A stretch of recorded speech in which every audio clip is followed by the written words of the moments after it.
भारतीय सेना का बच्चा छुट्टियों में अपने परिवार के साथ घूमने आया था। तभी वहीं पास में एक फैक्ट्री में बड़ा विस्फोट हो जाता है, जिससे पूरे शहर में सभी लोग डर के मारे इधर-उधर भागने लगते हैं।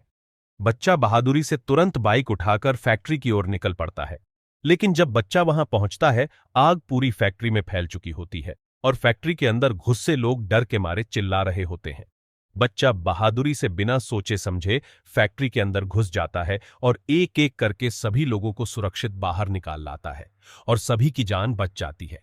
लेकिन किसी ने लाइक सब्सक्राइब नहीं